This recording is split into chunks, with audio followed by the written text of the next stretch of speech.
Welcome back, and thank you for tuning into Midnight Affairs Tales. We appreciate every single one of you. We'd love to know what part of the world you are watching from right now. Let us know in the comments. Now let's dive into today's story, Chapter 1. He only served tables, she served lies. The cork popped clean off the champagne bottle. Glasses clinked, laughter bounced off the stone patio, and Avery's voice rang louder than the rest. He is just a waiter. Cute. But that is about it, she said with a careless shrug. Logan stood inside the restaurant, behind the host's stand, hidden by the tinted glass wall. He had just come back from delivering a bottle of red to table 14, but he had paused when he heard his name. Or rather, his job title. Her friends laughed.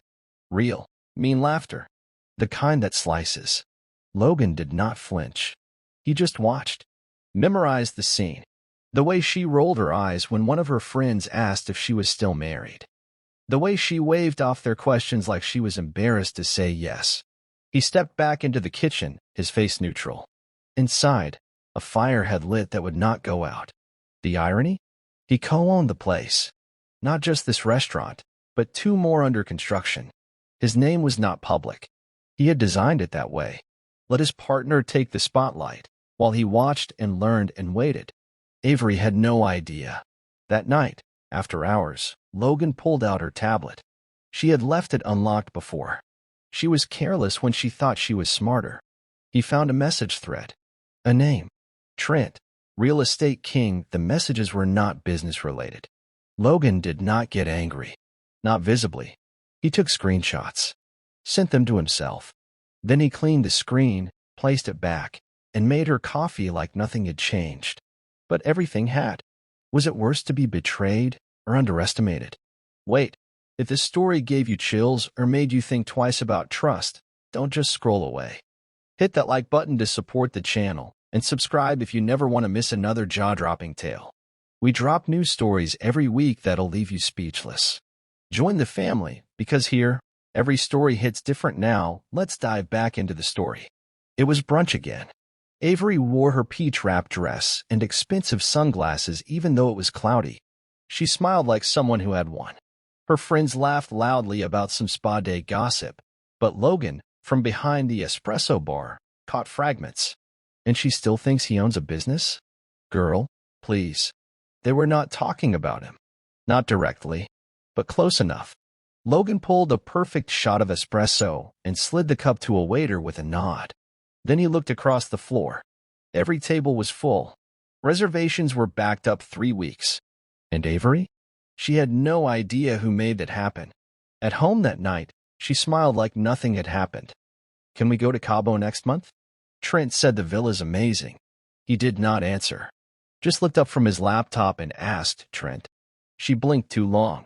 Oh, I mean. Trina. My friend Trina. You have met her. Logan nodded slowly. Right. Trina. She smiled again, lied again, and walked away. Later that night, he watched the security footage from the restaurant. Not because he needed to, because he was learning, studying, planning. He did not want an argument. He did not want her to cry or confess. He wanted her to feel everything he was feeling, but publicly. The next morning, he added a new contact to his phone. A private investigator. Follow her. I want everything. Where she goes. Who she meets. I do not care how much it costs. The investigator asked, Is this about a divorce? Logan smiled. No. This is about the truth. And when the truth comes out, I want to make sure there is an audience. The scent hit him first. Logan walked into the house and paused. It was floral, heavy, not Avery's usual perfume. It clung to the air like a lie told too many times. She was already in bed, pretending to scroll. Long shift? She asked, not looking up. Yeah, he said. Big crowd. You should come by sometime. See the new menu. She shrugged. Maybe. I have yoga. Logan walked into the bathroom and locked the door. Then he opened her gym bag. Inside, lipstick, not hers. A second phone, burner style. His chest tightened, but not with pain. With clarity. He powered it on. No password. People like her were always sloppy with secrets when they thought they were untouchable. Photos. Messages. Audio clips. Can you meet me again tomorrow? He will be working. I checked his schedule. Logan's face did not move, but his jaw flexed hard enough to ache. He took a photo of the phone screen, sent it to himself, then wiped the phone and placed it back exactly how he found it. He looked in the mirror and whispered to himself. She told her friends I was just a waiter. That was the moment it changed. Not the affair. Not the lie. The realization that she never once thought he was watching. He left the light on as he walked out. Let her see the expressionless face. Let her wonder if something was wrong. Because from now on, he was not going to ask questions. He was going to write her ending. Logan had planned the night weeks in advance. He reserved a private table in the rooftop garden, had the chef prepare her favorite seafood pasta. There was a small cake, her name written in gold icing. Everything was perfect, except she never showed up. He sat there alone, watching the minutes crawl by. At first, he told himself she was running late. Traffic, makeup, something. But after 30 minutes, he stopped pretending. He ordered a drink. Neat. No ice. An hour in, he received the text. Sorry, babe. Trent surprised me with a winery trip. Totally forgot. You are the best. Love you. Totally forgot. Logan stared at the screen. The candle on the table flickered, melting slowly. His jaw clenched, but he said nothing. He did not reply. She had made her choice. He left the untouched cake with the waiter and walked out into the cold night air. The city glowed beneath him. Life moved on, fast and loud, but inside him, something had gone completely still. He walked to his car without thinking, hands on the wheel, unmoving. Then he drove straight to the restaurant's back office, unlocked the cabinet where financials were stored. He wanted to see if she had touched anything, invested anything. She had. One of Trent's shell companies had made a deposit weeks earlier, linked to her. So it was not just an affair. She was helping him launder money through one of Logan's restaurants. He sat in that office for 2 hours. No music, no lights, just the soft hum of betrayal thick in the air. Logan picked up his phone. I need to expand the investigation, he said. Follow the money. I want everything traced. The investigator paused. Do you want me to confront her? No, Logan said. I want her to feel safe. Until she is standing on a stage with the lights in her eyes and no way out. Before Logan became just a waiter, he was a dishwasher, then a line cook, then a sous chef with a habit of memorizing blueprints and vendor codes. He watched how the owners lied, skimmed, smiled. He learned what they did right and what got them shut down. When he finally got the capital to invest in his own place, he did it quietly. His name never appeared publicly. He put his trust in a loud, flashy partner who craved fame. Logan stayed in the shadows. It was safer there. Avery never asked questions. She liked that. She liked simple answers and people who stayed in their lanes. The idea of being married to someone humble fed her narrative. But Logan had never been simple. In the kitchen, he ruled. Waiters respected him. Chefs feared disappointing him. He could walk past a line of prep cooks and notice a mistake with one sniff. He could fix a sauce by taste alone. And yet, she told people he was just a guy who served food. Now, the kitchen was his war room. He printed out financial ledgers, cross-referenced Avery's shared accounts. He connected 3 payments to Trent's LLC, all passed off as consulting. The lie was almost elegant. Almost. He gathered it all in a folder marked winner. No labels. No names. That night, he sat on the counter at home while Avery texted beside him. She giggled once. He did not ask why. She looked up. You okay? He smiled. Yeah, just tired. Then he looked at her hands. No ring. She had taken it off. Logan's gaze held for a second too long. She shifted. Uncomfortable. He looked away. Not yet. Not until she thought she had one. The next morning, Logan stood on the edge of the bed, watching Avery sleep. Her breathing was slow, peaceful. She looked like the woman he married, but not the one lying to him now. She stirred. What time is it? Early, he said. Go back to sleep. She smiled faintly and rolled over. Logan walked out, heart pounding for reasons she would never understand. At the restaurant, he met with Ezra, his business partner, and the only person who knew Logan owned half the empire. "You good?" Ezra asked. "I need your help." Quietly. Ezra nodded, sensing the shift. "Whatever you need. I want to buy out that wine bar on 5th. Under a holding company. Make sure no one traces it to me." Ezra raised a brow. "Planning something?" "I am securing my endgame." Later that day, Logan watched from the bar as Avery walked in with 2 of her brunch friends. She did not look toward him once. They ordered like queens. Talked loud. Laughed louder. One said, "I still cannot believe you are married. You look so free."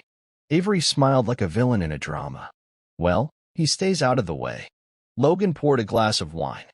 Walked it to a quiet customer near the back. But his eyes never left the table. They thought they were untouchable. They thought he was invisible. But the difference between being ignored and being underestimated? One was frustrating. The other? Deadly. The clink of glass and buzz of brunch chatter filled the air like static. Logan leaned against the bar, polishing a wine glass with methodical calm. Across the room, Avery sat at a table dressed in designer fakeness, oversized sunglasses, a cashmere wrap, lips too red for daylight. Her voice carried, effortlessly cutting through the music. "Trent says Europe next month. He wants to see Florence. Honestly, I need a break. I am exhausted." One of her friends leaned in, giggling.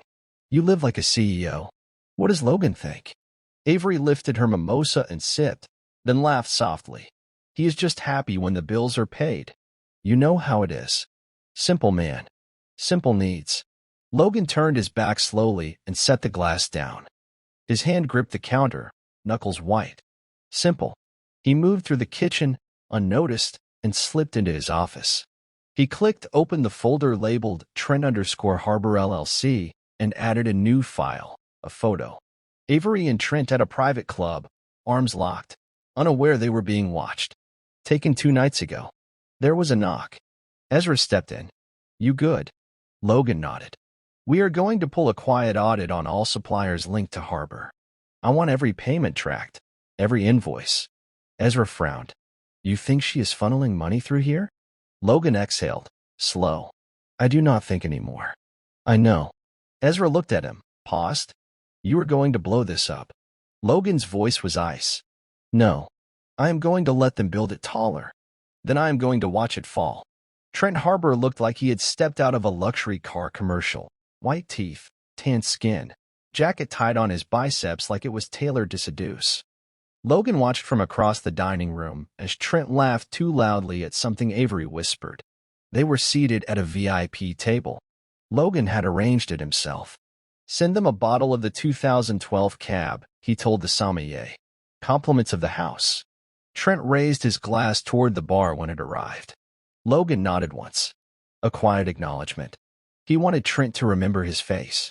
As they ate, Logan studied them like prey. Trent was touchy, confident, arrogant.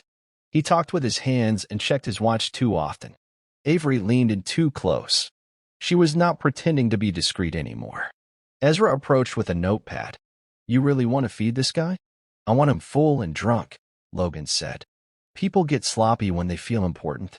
After dessert, Trent handed his card to a server. "Tell your manager I want to talk about a wine partnership," he said. Logan smiled when the server brought it over. Harbor LLC. No title. Just a contact number. Logan turned it over. A handwritten note. "Let's build something." He pocketed the card and walked to the back office. He looked up Harbor LLC in the state registry. Found 6 properties under it, 4 in foreclosure, 2 under investigation. He added it all to the growing file. Then he checked Avery's email. He had installed a mirror server last week. A message from Trent. Subject line. Game plan for next month. Logan clicked it open. Inside was a scanned contract, with Avery's forged signature as the financial witness. He leaned back in the chair and stared at the screen. Not only were they in it together, they were using his business to wash it clean. By the time Logan reached his lawyer's office, the sky had turned a soft gray. Rain kissed the windows and gentle sheets, but nothing could wash away what he had discovered. "You were right to come here," said Aiden, the white-collar defense attorney Logan had helped years ago during a licensing battle. "This is not just infidelity. This is organized fraud. With Avery's signature, she is complicit fully. Logan nodded once. I do not want her arrested. Not yet. Aiden blinked. You have enough for a quiet indictment. I want a case strong enough that when I do pull the trigger, it hits everything. I want the business tied in. Trent. Her. Their contacts. No one walks. Aiden leaned forward. Then we need a financial forensics guy. The best. Already hired. His report will be ready next week. Aiden smiled faintly. You are moving like a prosecutor. Logan stared out the rain-streaked glass. I am moving like someone who has been quiet for too long. Back at the restaurant, Logan opened the latest financials.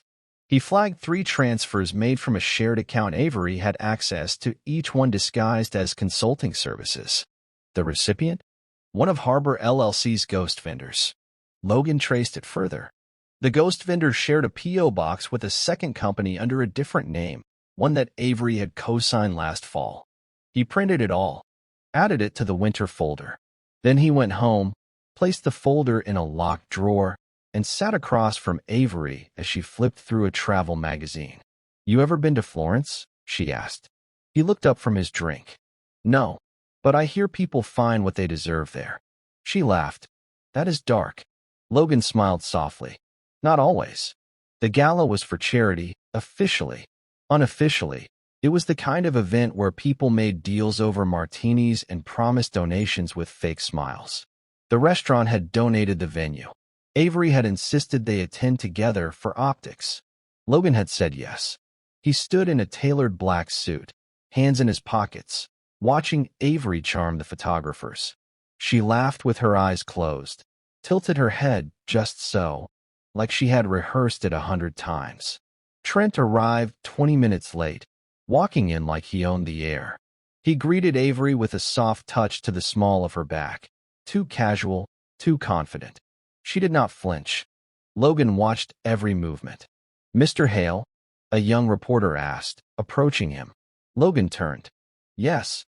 I heard you helped launch this venue. Is that true? He nodded. Partially. I prefer to stay behind the scenes. Why is that? He smiled, but it never reached his eyes. Because people speak more freely when they think no one important is listening. Later that evening, a silent auction began. Trent made a big show of bidding on a weekend in Cabo. Avery clapped for him. Ezra leaned over. You want me to throw him out? No, Logan said. I want him to enjoy tonight. It will be the last event where he feels admired. He excused himself and walked into the security office. Pulled the footage from the dining room camera. Copied it. Not for tonight, but for later. Then he returned to the gala, glass in hand, just in time to hear Avery toast. To new beginnings, she said, eyes sparkling. Logan lifted his glass. To perfect endings, he said under his breath.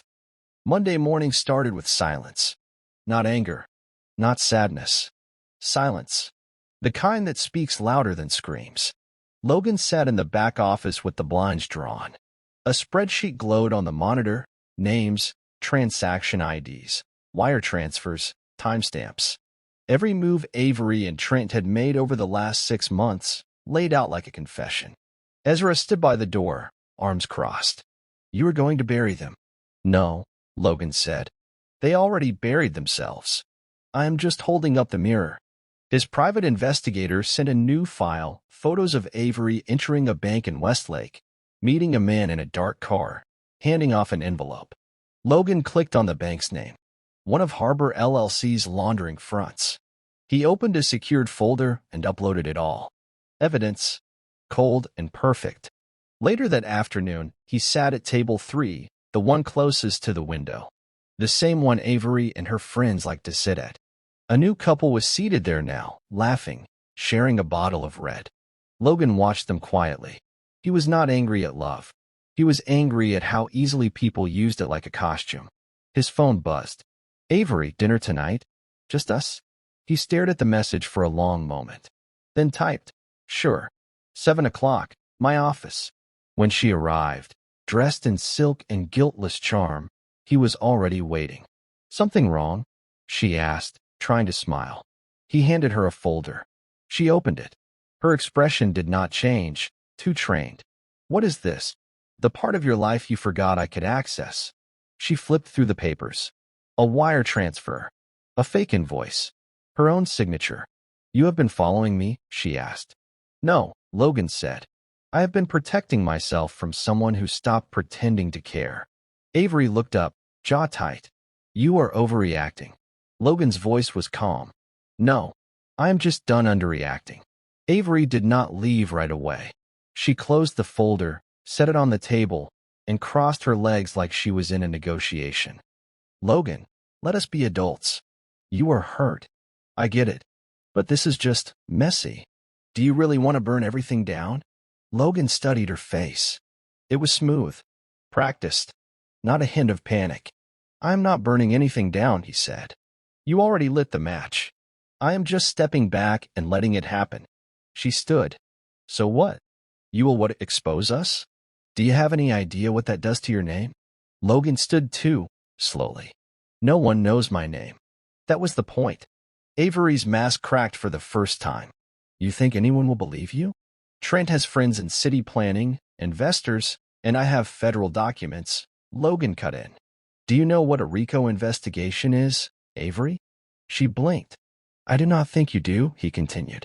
But you will. Because this is bigger than you. Bigger than him. You two thought you were smart. You were just loud. He stepped closer. Do not text me again. Do not try to fix this. She looked away. You are making a mistake. No, he said. You made it. I am just documenting it. As she walked out, her heels echoed down the hallway like a countdown. Each step farther from the version of her he once knew. Logan sat back down, opened his laptop, and pressed send on the encrypted drive. It went to his lawyer, his accountant. The federal contacts Aiden had recommended. By the time she tried to stop what was coming, it would be far too late. The printer spat out page after page like it was spitting out secrets. Logan stood over it in the office, watching every sheet land with a quiet slap. Invoices, signatures, routing numbers, screenshots. All of it dated, verified, traced. Every thread Avery and Trent tried to hide now sat in plain black and white. Ezra walked in, carrying 2 coffees. That everything? Logan nodded. That is the full layout. Money moved through 3 accounts, bounced to 2 shell companies. They thought the layering would hide them. Ezra raised an eyebrow. And you are sending this to the feds? Not yet, Logan said. I want them to feel untouchable a little longer. He slid a photo across the desk. It showed Trent shaking hands with a man in a gray suit outside City Hall. Who is that? Ezra asked. Building inspector. Paid off. He pushed through permits for Trent's condos without the soil testing. Ezra whistled. That is jail time. Logan looked at him. I do not want jail yet. I want chaos first. Later that night, Logan watched the news from his office. A story ran about a luxury condo site being halted for safety violations. No names yet, but Trent's face would be next. Logan sipped his drink, stared at the paused screen on the news anchor's face, and whispered, "Let the leaks begin." Logan walked into the sleek law office, where sunlight bounced off glass and silence felt expensive. Aiden stood, extending his hand. You ready for the fun part? Logan handed over the folder marked Winner. Aiden opened it, eyes scanning the pages faster than most people could read emotions. This is airtight, Aiden said. Wire fraud, tax evasion, real estate corruption, falsified permits. Avery is deep. Trent is deeper. I want this done clean. No media. No drama. Just systems doing what they were made to do, Logan said. Aiden nodded. It will look like the world turned on them overnight. Logan stood, looking out the window at the skyline. I want the IRS, FBI, and City Licensing Board to hit on the same day. You want a coordinated strike. I want a collapse. Aiden smiled like a man who loved legal destruction. Then give me 10 days.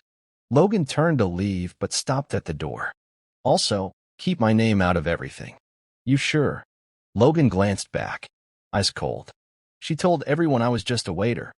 Let her find out who I really am when the subpoenas arrive. The following Friday, Logan watched the screen glow in the dark office like a window into another world. A live feed from a camera hidden in the dashboard of Avery's new car. He had paid extra to get it installed through a discreet vendor. She thought he gave her the upgrade out of guilt. He watched her sit in the car with Trent, parked outside a restaurant far enough from town to feel safe. They kissed. She laughed. He handed her a folder, likely the next fake contract. Ezra stood behind him. "You want audio?" Logan nodded. "Play it." "We push the fake permits through next Thursday," Trent said. "Your husband will not even see it coming." Avery replied, "He still thinks I am at yoga half the time. He is so predictable." Logan leaned forward, his face unreadable. Then Avery added, "Even if he found out, what is he going to do? He serves food." Ezra winced. "You good?" "I am great," Logan said. "I want that clip saved. Timestamped. Burned to a flash drive." Ezra left the room. Alone, Logan pressed pause on the video. Avery's laughing face frozen on screen. He whispered, "Keep laughing." He picked up a pen and added one more note to his calendar. "Next Thursday, serve karma. Cold." The following Wednesday, the dining room shimmered under dim light. Logan wore a crisp white shirt, sleeves rolled halfway, apron tied perfectly, a chef's version of battle armor. Avery had made a reservation for two under a different name. He let her believe he never noticed. He watched her enter from across the restaurant. She wore that emerald green dress, the one she always claimed was for special nights. She used to wear it for him. Tonight, she wore it for Trent. They took a corner booth. Intimate. Out of the way, but not far enough. Logan whispered to his floor manager, "Seat me at table 12. From there, he watched them laugh. Avery looked free. Too free. She took out a thin folder. Logan saw her slide it across the table like a business deal. Trent skimmed through it, nodding, and handed her a pen. She signed. Logan smiled. The waiter delivered a bottle of wine, compliments of the house, Logan's personal reserve. Avery looked up, surprised. "Who sent this?" she asked. The waiter replied, "Owner's gift." Trent lifted the bottle, examining the label. "Looks expensive. Good taste." "Extremely limited," the waiter added. "Only served to people we remember." Avery's smile faltered. She looked around, then saw Logan at table 12, calm as still water, sipping espresso. Their eyes met. He raised his cup slightly. Not a toast. A warning. Trent asked, "You know him?" Avery shook her head slowly. "No, I do not." Logan did not look away. He wanted her to wonder, to ask herself, what does he know? And more importantly, when will he show it? Logan's phone buzzed as he left the restaurant. A message from the private investigator. Got the footage. Transfer complete. Also, he has another woman. Logan stopped in his tracks. Another woman? He opened the file. A video played Trent stepping into a condo in South Austin, arm around someone new. Not Avery. The investigator had captioned it. Every Thursday. Same time. Different target. Logan stared at the screen, emotions crashing silently behind his calm expression. It was not just betrayal anymore. It was multiplication. A man who could not stop lying, who played women like they were contracts. And Avery thought she was different. Logan sent the clip to a flash drive. Then he pulled into a downtown parking garage, climbed 3 floors, and walked into a dark bar where deals lived and died over quiet drinks. A woman waited for him. "You're Logan?" she asked. "Yes." "You're the assistant?" "Used to be. Until Trent fired me for asking questions." He slid a drink her way. "I want the contracts he buried. The backdoor deals. Everything." She nodded. "Already got them. Took screenshots before I was locked out." She opened her laptop and turned the screen. Emails. Drafted messages. Confessions disguised as arrogance. Logan copied it all. "Why are you helping me?" he asked. She shrugged. "I want to see him burn. You look like a guy with a match." He looked her in the eye. "No. I have the gasoline, too." By Friday, Logan's office had turned into a war room. Printed documents layered the table. Laptop open. Screens flashing with live data. Ezra leaned over a whiteboard, connecting names to shell companies like they were suspects in a homicide. Logan stood in the center, watching everything unfold. They filed a dummy permit last night, Ezra said, using your business license. They are trying to frame me. Ezra nodded. Yeah, but they are stupid. Logan picked up his phone and dialed. Aiden? They just stepped over the line. It is time. Aiden replied. Everything ready? Press the button. Across the city, 3 emails were sent out, one to the city inspector, one to the IRS, and one to a federal economic crime task force. All 3 were signed with evidence attached. Not accusations. Proof. Ezra exhaled. You sure you want this all out now? Logan looked up. They wanted to build something dirty on my name. Let them. Because now the foundation is going to crack, and they will be standing on it. That evening, Logan stood at the bar again. The place was packed. No one knew what was happening behind the scenes. But he did. Avery texted him, Can we talk? He did not reply. She had already said enough. And now? It was his turn to speak. With subpoenas. With footage. With silence sharper than any scream. The sun was barely rising when the first tremor hit. City officials received anonymous packages containing photographs, digital records, and sworn statements detailing fraudulent construction permits tied to Harbor LLC. The contents were damning, undeniable. Logan sat in his car outside a federal office building, sipping black coffee, his face unreadable. He watched as 3 suited agents exited the building with file folders under their arms, climbing into a black sedan. Good, he whispered. Ezra called. They're already asking questions at the permit board. Perfect, Logan replied. It needs to spread like fire. Back at the restaurant, Logan walked through the kitchen like a general on patrol. Everything was running smooth. Plates perfect. Timing tight. Staff smiling. He stepped into the dining area where a group of brunch regulars were laughing too loudly at table 6. One of Avery's friends, Sloane, was with them. The same woman who once said, He is just a waiter. She looked up and locked eyes with him. He smiled. This time, she looked away first. Later, in the alley behind the building, Logan met with the PI again. The man handed over a flash drive. Video from last night. Trent met with a man from the planning department. Same guy we flagged earlier. They're panicking, whispering about shutting something down fast. Logan pocketed the drive. They cannot shut it down. It is already too late. This is not a leak. He looked up at the sky calm. It is a flood. It was their wedding anniversary. Logan made no dinner plans. No flowers. No wine.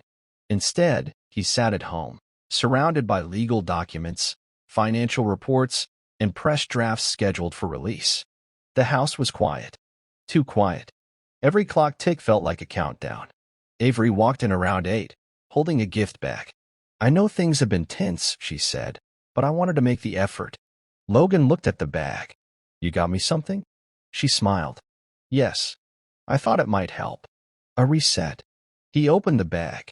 Inside was a custom watch. High-end. Engraved. To the man who makes time stand still. Love, Ed. He held it for a moment. Beautiful, he said. Avery sat across from him, placing her hand over his. I know I have made mistakes. But I miss us, Logan. We can fix this. He stared at her. You still think this is about us? She blinked. It is it not? No, he said. It is about justice. It is about all the people you and Trent stepped on thinking no one would notice. Her smile cracked. What are you talking about? He leaned back. Tomorrow morning, the IRS, FBI, and City Ethics Commission will all come knocking. I thought you should have one last night before that. Avery stood. You are bluffing. Logan's voice was calm. Then sleep well. He placed the watch on the table and walked past her. No shouting. No goodbye. Just the weight of a truth finally rising to the surface. At exactly 7 a.m., Logan clicked send. A press release, prepared by Aiden's legal team, went to every major news outlet in Austin. The subject line read, Whistleblower reveals widespread real estate fraud. Harbor LLC under federal review.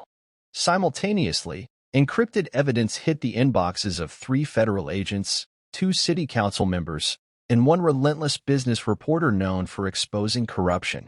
Logan closed his laptop and poured himself a cup of coffee. The city outside was still waking up. His phone buzzed. Ezra, they are hitting Trent's office right now. Search warrant in hand. Let it roll, Logan said. An hour later, social media began to shift. Hashtags, threads, photos. Someone leaked the arrest footage of Harbor's second-in-command being led out in handcuffs. By 10:30 a.m., reporters were circling the condo project site. Construction was shut down. Avery called 3 times. Logan did not answer. He drove to the restaurant. Everything looked normal. Customers chatting, waitstaff moving. But the tension under the surface felt electric. Inside his office, he opened a secure camera feed, Trent's office. Trent was yelling, panicking. His assistant was crying. Logan muted the audio and watched in silence. Then he leaned back and said what no one else would hear. This is the part where the storm takes everything they built. Rain streaked across the office windows like smeared ink. Logan sat at his desk, reviewing the fallout. Articles were everywhere. Harbor LLC was trending for all the wrong reasons. Trent's photo had been splashed across headlines. Avery had not been arrested. Not yet. But she was named. She had stopped calling. The silence said everything. Logan scrolled through an encrypted folder. Voice memos from Avery's car, auto-synced from the hidden device. Most were trivial, casual, but one hit different. He clicked. Trent's voice. Low. Serious. If this gets messy, I will throw her under the bus. Avery knew what she signed. I have got text trails, contracts. Hell, I even have that burner phone she used. I will say it was all her idea. Let her take the hit. She is just a bored wife. No one will believe she masterminded anything. Logan paused the audio. He sat there a moment, processing it. Then he smiled. The pieces snapped together like glass rejoining after a break. Avery was not just cheating. She was being played, manipulated, and disposable. He clicked save. Backed it up twice. A new plan formed in his mind. Not just destruction, but exposure. Not just revenge, but humiliation. And then, as if summoned by fate, his burner phone buzzed. A private number. He answered. A female voice. Cool. Controlled. You do not know me, but I am someone Trent lied to. I saw your name come up. I think we have something in common. Logan leaned forward, eyes narrowing. Go on. Her name was Cassidy. She was not just another fling. She had been with Trent for nearly a year. Promised things. Lied to. Used. But unlike Avery, Cassidy was not quiet. Logan met her the next morning in a quiet hotel bar across town. She wore no makeup, hair in a bun, legal file in hand. I'm suing him, she said. Civil fraud, emotional distress, and breach of contract. He promised a business partnership and used my name to hide money. I want him ruined. Logan studied her for a beat. She was not bluffing. You have evidence? She slid the folder over. Emails. Voicemails. He even admitted to sleeping with multiple women while lying to investors. You are not the only one he screwed over. Logan flipped through the file. There it was, Trent's voice, on tape, bragging about manipulating Avery, calling her easy bait, mocking her for thinking she was irreplaceable. Cassidy leaned in. You do not have to like me, but we both want the same thing. Logan looked up slowly. Not just his downfall. I want her to see it. Cassidy smiled. Good, because I already sent a copy of this file to Avery. Logan blinked. She knows. She does now. And just like that, everything shifted. It was no longer just Logan versus Avery and Trent. Now Avery was on a sinking ship, and she just realized she was not the one steering it. By noon, the press had latched on to Cassidy's lawsuit like vultures finding fresh meat. A local reporter broke the story. Trent Harbor sued by former mistress for financial deceit and exploitation. More women expected to come forward. Logan sat in the restaurant's private office watching it unfold in real time. Comment threads, talk show segments, TikTok reactions. It spread like gasoline on fire. His phone rang. Ezra, breathless. Turn on channel 7. Right now. Logan clicked the remote. Live footage. Avery, outside her mother's house, being hounded by reporters. Did you know about the second affair? Is it true he called you the weakest link? Are you cooperating with federal agents? She looked frozen, broken, and then she looked directly into the camera. Her face collapsed. Logan turned the volume down. Ezra spoke. You did not leak this, right? No, Logan said. This part was Karma's idea. He stood, adjusted his collar, and looked at the camera feed one more time. I just gave it the platform. Avery sat in her car outside a boutique cafe where she used to host wine nights with her circle. Her hands trembled as she refreshed her phone screen. Every swipe brought more chaos. News articles, screenshots, public comments dragging her name through the mud.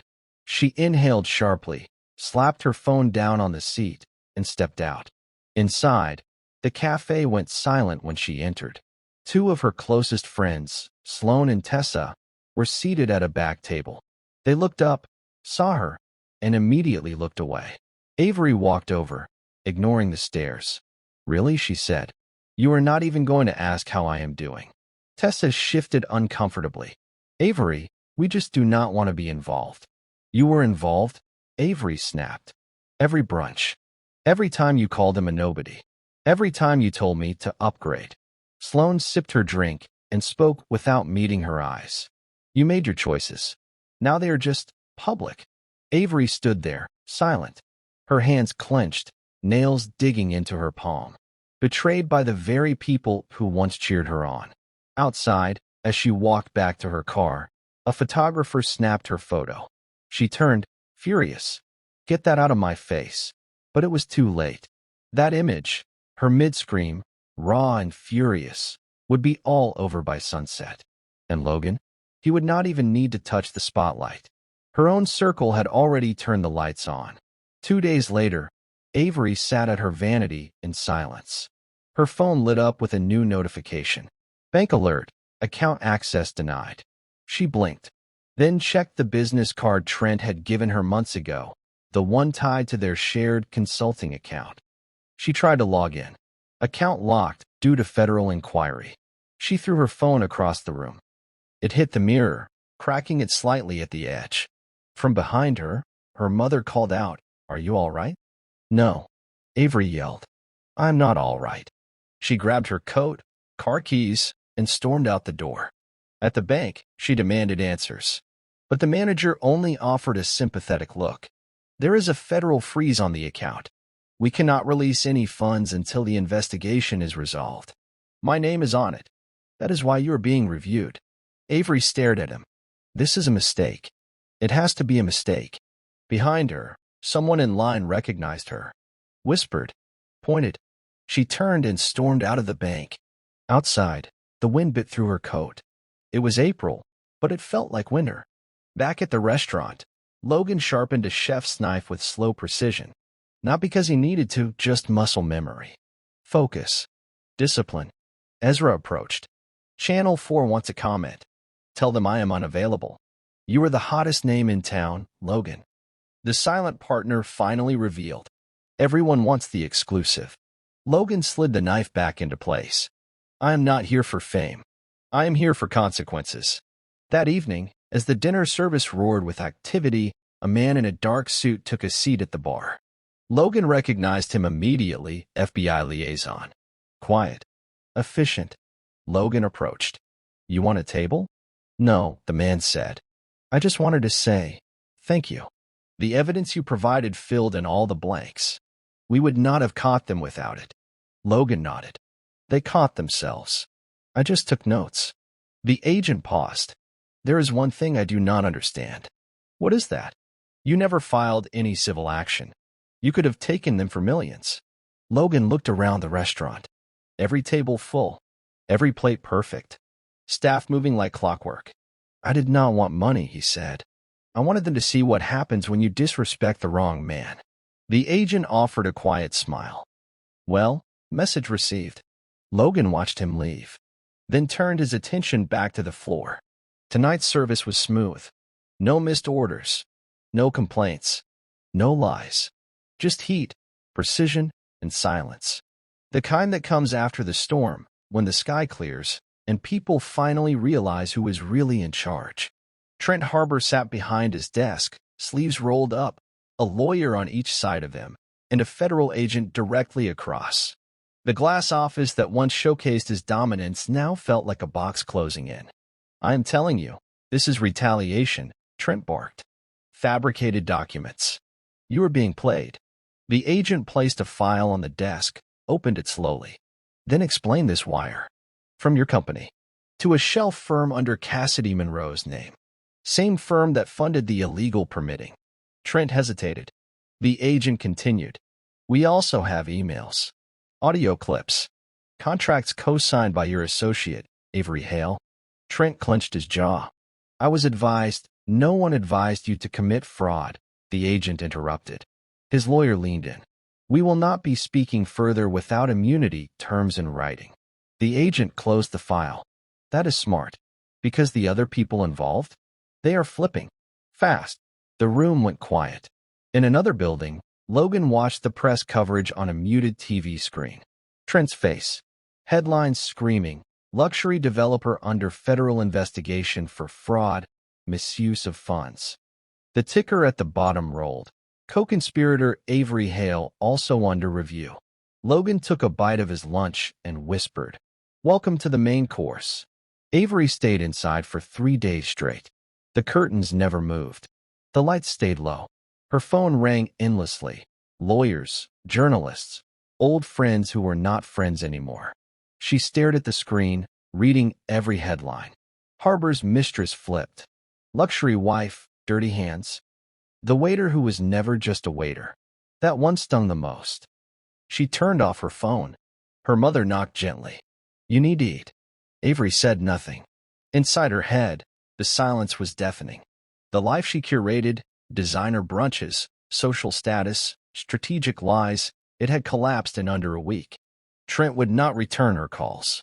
Her lawyer advised silence. And Logan? He had not said a word. That was the worst part.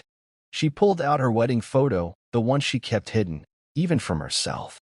Logan was in a black suit, eyes locked on her like she was everything. She set it on the table and stared at it. Then she whispered to herself, "What did I do?" Logan stood alone in his kitchen, late at night. No noise. No TV. Just the steady rhythm of his breathing and the sound of paper tearing. He sat at the counter with a stack of old photos, snapshots of vacations, anniversary dinners, blurry selfies from happier years. He looked at one where Avery had kissed his cheek. He was smiling in it. Actually smiling. He held it for a moment, then dropped it into the sink. Lit a match. Flame caught, curled the edges, then blackened her face. One by one, the photos followed. It was not anger. It was closure. The restaurant was fine. His name was clean.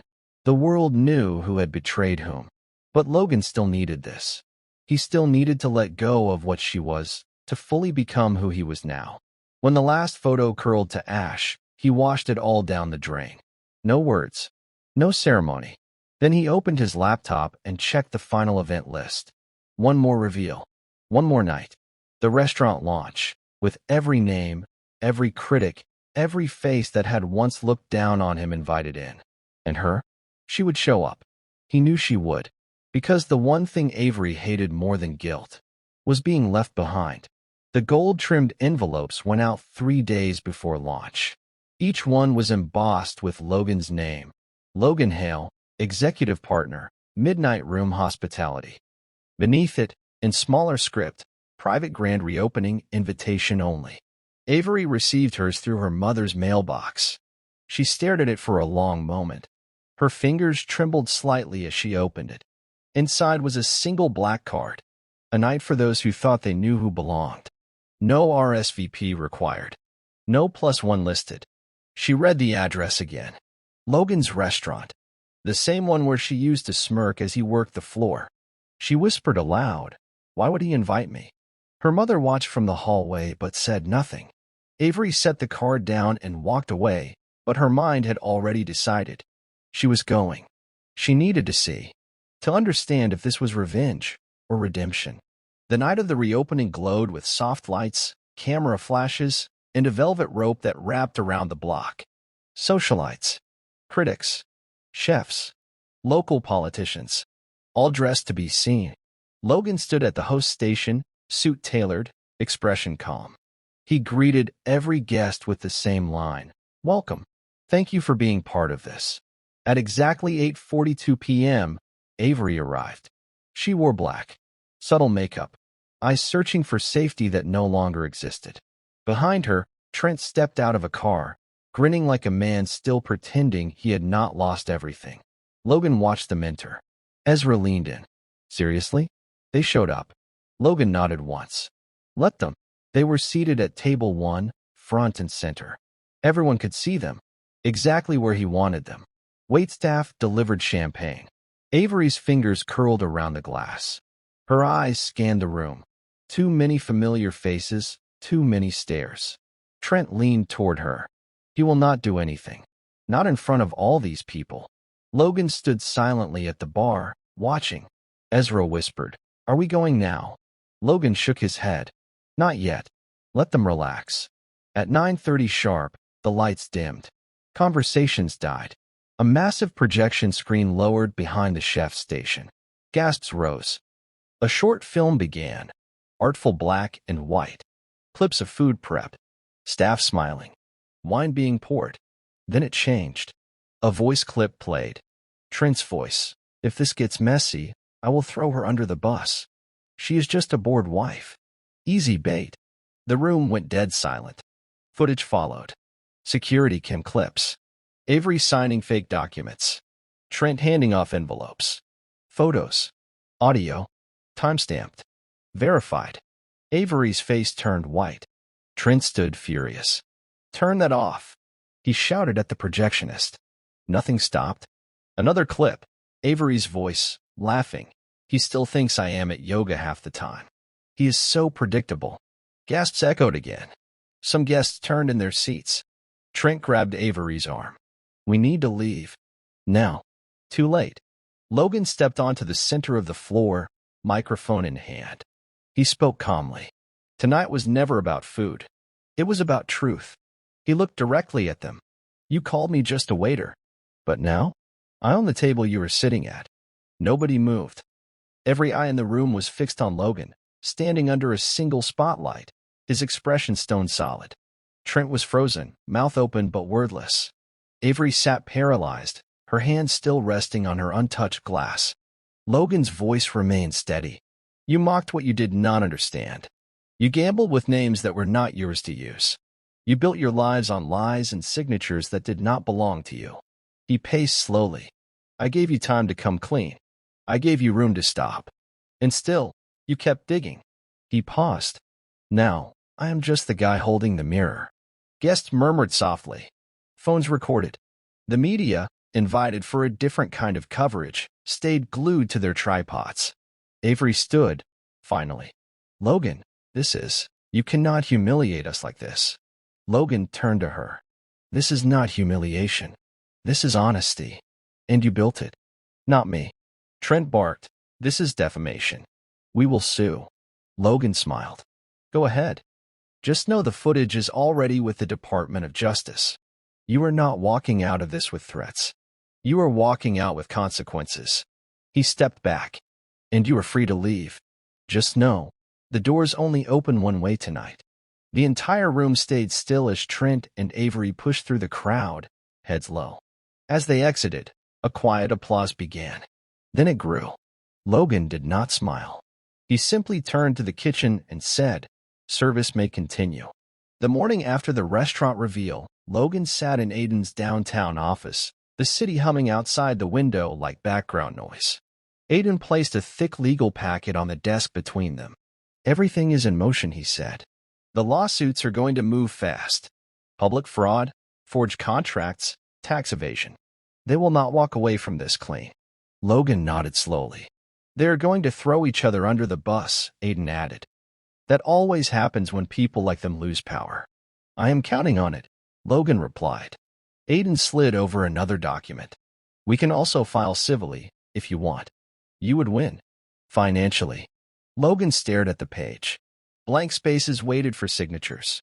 He reached for the pen, but paused. No, he said. Let the law do its work. I do not need their money. Aiden raised an eyebrow. You are leaving millions on the table. Logan met his eyes. I have my name.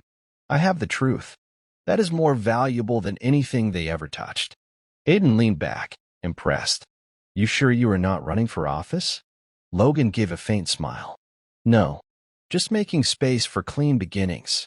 By Friday, the Midnight Room had become the most talked about place in the city. Articles rolled out daily. From waiter to owner. The man who exposed a scandal. Justice served inside the restaurant that brought down a kingpin. Reservations were booked 3 months in advance. People lined up just to take photos outside. Influencers posted selfies near the gold-lettered sign. Food critics rewrote reviews, praising not just the menu, but the quiet intensity of the man behind it all. Logan walked the floor in quiet confidence. No press badge. No microphone. Just eyes that had seen everything and still chose clarity over chaos. Guests whispered when they saw him. They never approached directly. They respected the weight he carried. At the corner booth, Ezra sat with a glass of wine. You realize this is the best PR campaign no one could have planned, he said. Logan sat across from him. It was never a campaign. Ezra smiled. No, but damn if it did not work better than any billboard. Logan scanned the room, full house, peaceful energy. He nodded once. Good food. Clean truth. No pretenders. It was raining when Avery showed up. She stood outside the glass doors, soaked, clutching a coat tight around her. No camera crews. No dramatic arrival. Just her. Alone. Small in a way Logan had never seen her before. The hostess stepped away from the podium. She says she wants to speak to you. Alone. Logan stood at the far end of the room. For a long moment, he said nothing. Then he nodded. Avery was escorted to the back office. Simple, spotless, quiet. Logan stood behind the desk, arms folded. She sat down. I just want to talk, she said. No cameras.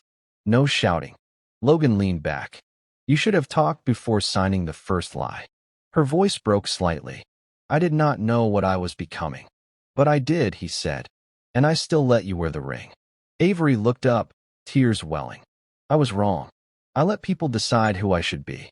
I lied because it was easier than feeling like I failed.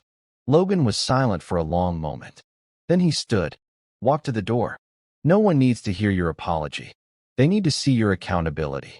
She stood, reaching out. Do you forgive me? He looked at her hand.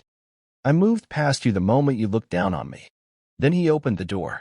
You may go now. The first time Logan spoke publicly was not to a crowd. It was to one interviewer. A woman named Dahlia Crane from the Chef's Table podcast, known for stories behind restaurants, not just about food, but about the people who built them.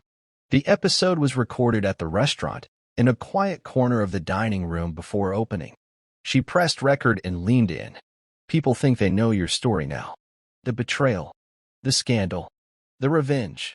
But you have said nothing, until now. Logan folded his hands. I never planned to become a story. I just got tired of being silent. She nodded. You never named names. Even now. Because the story is not about them. It is about what happens when you stop believing lies and start listening to yourself again. She let the silence hang for a beat. Do you think forgiveness plays any role in all of this? Logan looked at the window. Forgiveness is not the goal. Pieces. The next morning, the episode went live. Clips went viral.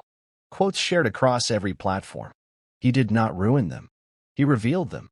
Forgiveness is not the goal. Pieces. Logan never refreshed his feed. He simply returned to work. But the world was watching.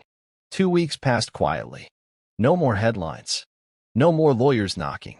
Until one afternoon, Logan received a knock at the restaurant's back office. A courier stood with a sealed envelope. Logan Hale? Yes. Signature here. He signed. Inside was a final divorce settlement, pre-negotiated and signed by Avery's attorney. No fight. No delays. A clean split. No alimony requests. She had nothing left to ask for. Taped to the back was a note. I will never fix what I broke. I hope you find better. Logan folded it once. Slid it into the bottom drawer. Did not burn it. Did not frame it. It just existed, like a reminder from a story already closed.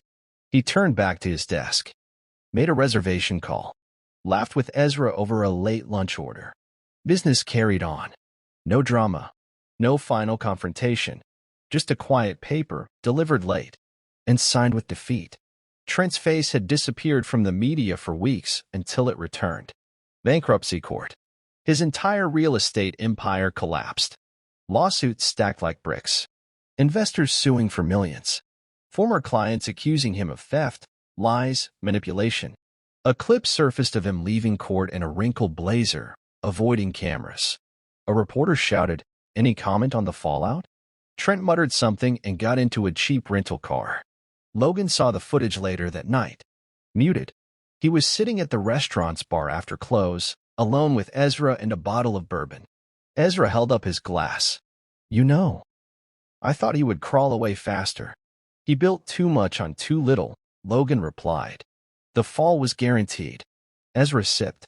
"So what now?" Logan looked around. Quiet lights. Clean tables.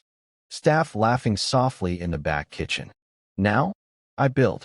With no ghosts at the table." Ezra raised his glass again. "To clean plates." Logan tapped his against it. "To full ones." The front porch light buzzed faintly as Avery stood outside the door with 2 suitcases and a face that no longer belonged to the woman in designer dresses. Her mother opened the door slowly. "You said this would never happen," she said softly. Avery nodded once. "I was wrong." She stepped inside. The living room was untouched. Same floral couch. Same family portraits where Logan's face still hung in a frame. Avery looked at it, then turned away. Upstairs, she unpacked in silence. No phone calls. No emails. No invites. Her name had stopped opening doors. That evening, her mother brought tea and sat on the edge of the bed. "Did you love him?" she asked. Avery did not answer immediately. Then she whispered, "He was the only person who ever looked at me like I mattered before I made myself someone else." Her mother sighed. "Then maybe now is your chance to find out who you were without the mask." Downstairs, the porch light flickered once more. The next morning, Logan brewed coffee in a kitchen that smelled like cinnamon and clean air. No schedules. No noise. Just the calm hum of water boiling and the early sunlight reaching across his countertop. He sat at the breakfast bar, sipping slowly. He scrolled past headlines he did not need to read anymore. Then his phone buzzed. Message from Ezra. The Forbes article went live. "You made the top 50 under 40 list." Front page. Logan smiled faintly but said nothing. He flipped open a small notebook, something old school he kept for clarity. Inside were handwritten notes from the past year. Lists, names, timelines. He crossed out the last one. Final step. Close the loop. He poured another cup. This one was just for comfort. Not strategy. Not stress. Just peace. The waiting list stretched 3 months deep. Everyone wanted a table at the Midnight Room now. Celebrities. Critics. Out-of-town investors. But Logan had made one thing clear to the staff. We do not bend the list. Not for anyone. One afternoon, the host approached him nervously. Those women from her brunch group? They just walked in. No reservation." Logan looked across the room. 3 of Avery's old friends, dressed down and wide-eyed, standing by the entry. He walked over, calm as ever. Sloane stepped forward. "Logan, we were just in the neighborhood." He nodded. "Glad you stopped by. We were hoping maybe just a quick bite. No cameras. No fuss." He looked at the reservation tablet, then back at them. "I am afraid we are fully booked, but you can add your name to the list." They blinked, confused. "You are serious?" "As the wine list," he replied. He turned without another word and returned to the kitchen. Behind him, they stood in silence, watching the man they once laughed at walk back into a world they no longer had access to. Not because they could not afford it, but because they no longer belonged in it. The rain had stopped, but the pavement still glistened as if the city had not decided whether to move on or hold on to the past. Avery stood under an umbrella, across the street from the Midnight Room. She did not wear makeup. No high heels. Just a plain coat and tired eyes. Inside, Through the tall windows, Logan walked the floor with quiet purpose. Polished, collected, talking to staff, laughing gently with a guest at table 6. A man at peace. She watched as he paused near the host's stand. A server said something. Logan smiled, warm, real. That smile used to be hers. Avery blinked hard. Her breath fogged in the cold air. She did not cross the street. She did not knock. She simply stood there, watching him move through a life that no longer had a space carved for her. And then he looked up. Their eyes met. Only for a second. He held her gaze, calm and centered, then turned away, not with anger, not with bitterness, but with closure. Avery stepped back from the curb. She would not return, because this was not her story anymore. That night, Logan locked up the restaurant himself.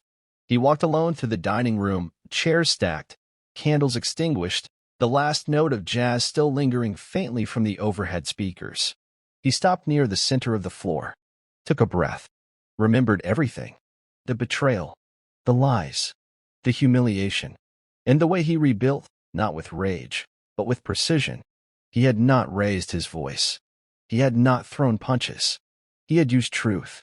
And the truth had done exactly what it was made to do, clear the table. Logan stepped outside, keys in hand, the night calm around him.